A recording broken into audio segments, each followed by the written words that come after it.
I actually think a player like Blabber, Froggen would love. He's fucking super aggro. He looks, he's mega hyphy, but in a good way. Contracts does it, and it's like, I feel like Contracts himself knows how. Contracts is the guy, right? I'll give you, this is the best analogy ever for Contracts. Are you ready?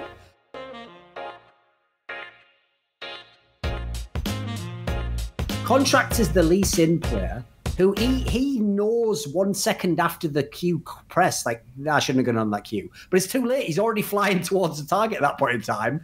And there's the key thing. It's after he presses the Q and before he gets there that he realizes, like, oh, shit, this is a mistake. And then because he realizes that, he knows he can't get out the plane. Just fuck yeah, I'm just dead. And like, the difference is you can be a guy who goes in all the time, but you've got to...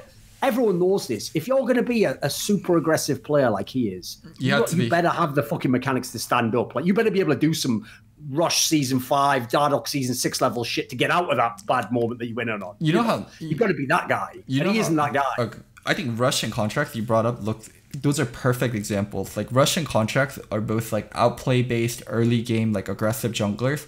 When things work, they look amazing. When things don't work, like, the drop-off is so heavy, right?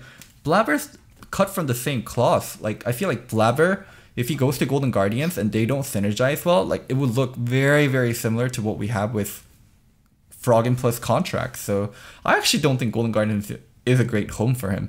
I would much rather see him go to something like 100 Thieves, and 100 Thieves like build around like Blabber plus maybe like an import mid laner, or what other teams. I mean, CLG already has Wiggly.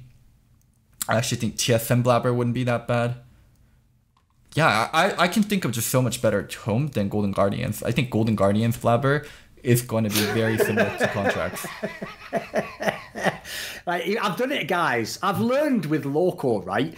Basically, the way that this show works actually represents the teams we talk about the most. I'm Golden Guardians on this show, except I'm not really, because I can actually control the whole fucking show, macro of the shit I've ever. But in this analogy, whenever it's a TSM or Froggen-related issue, I play the role of Golden Guardians.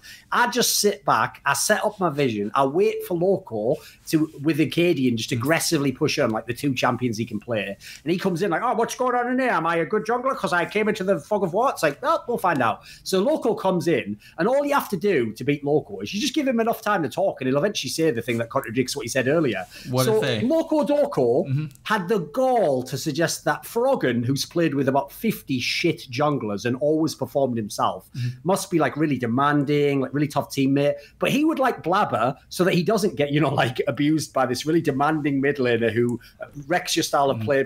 He wants them to go to TSM and play with Bjergsen, the player who has literally killed more junglers than, I don't know, some fucking anti like Ivory guy or whatever in Africa or something. That's how many junglers this motherfucker's killed. Like, he's got like outside Bjergsen in his back room. He's got one room that's full of trophies. The other one, he's like Bluebeard. He's like, don't go in that room. Don't go in that room, Greg. You don't want to see what's in there. What's in there, Bjergsen? Listen, trust me, you love me, it's your middle and you won't go in that room. And if you go in there, there's just all fucking like junglers hanging from the roof. Like, it's like, you know, I'd say it's unreal. You want Blabber to go to that team? Why would you do that to the guy? Come on, you got to give me that one. That's some bullshit. But of all the teams, 2 years ago, I don't think I would have had anything to say, but I think Bjerg has been so much better about working with junglers this year. You have to admit, well, like, you know with what? Acadian and Greg, I'll tell you this. Acadian and Greg aren't in that room. I will admit, Mike Young, Mike Young's in there, Centurion's in there, Odd One is in there, Mike Young and Greg and Acadian is not in there. We haven't seen enough of Greg yet to fully decide on that one. We'll see. He hasn't had a chance yet to fully... You don't get turned to the dark side immediately. The guy has to tell you, like, there are a lot of powers. You know, you have to give all the fucking speech at the opera, don't you? Like, Bjergsen hasn't done the speech at the opera yet. Acadian, I got it for you. He managed to resist the temptation somehow. I don't know how he did it, but at the moment, he can resist. That's why I personally think Acadian, by the way, should be the jungler of TSM. Because he actually seems like the one guy who just plays his game no matter what the fuck Bjergsen whispers in his ear about fucking midichlorians and the ability to reverse death. Wait. We actually didn't hit that topic when we were talking about TSM earlier.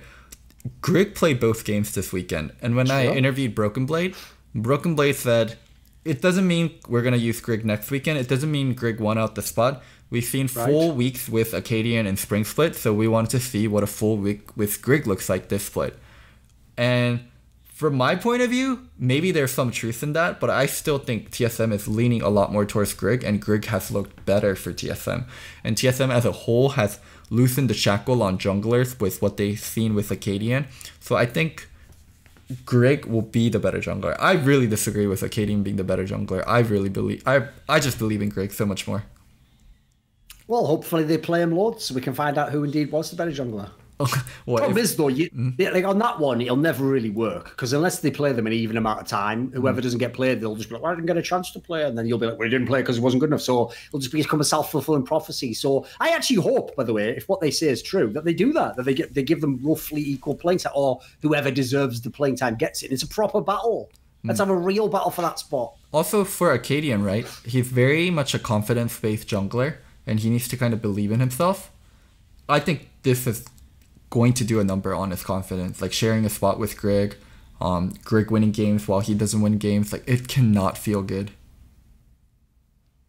The only thing is, though, like, do you actually really believe that they're just like they obviously they were very cagey in the interview. I understand that because they don't want to like sound like they favor one player or like, you know, diss the other guy. Do you really believe that they are just purely trying the position out and it's like based on scrims? Do you think they do it based on like what type of champions they want to play or what style they want to play? Do you think there's a particular reason as to why they go with one jungler or the other at the moment? Ultimately, I think they're trying to figure out who's the best for their team and who synergizes best with Bjerg Broken Blade. I think that matters the most. I mean, one thing I will say about Greg is he's better on fucking Hecarim than Acadian was. Acadian Hecarim was atrocious. Not a fan of his Hecarim, mate. Not a fan of his Hecarim. I actually will also say that as well. To be fair, even though stylistically I prefer Acadian for TSM, I think the jungle meta right now probably suits Greg more.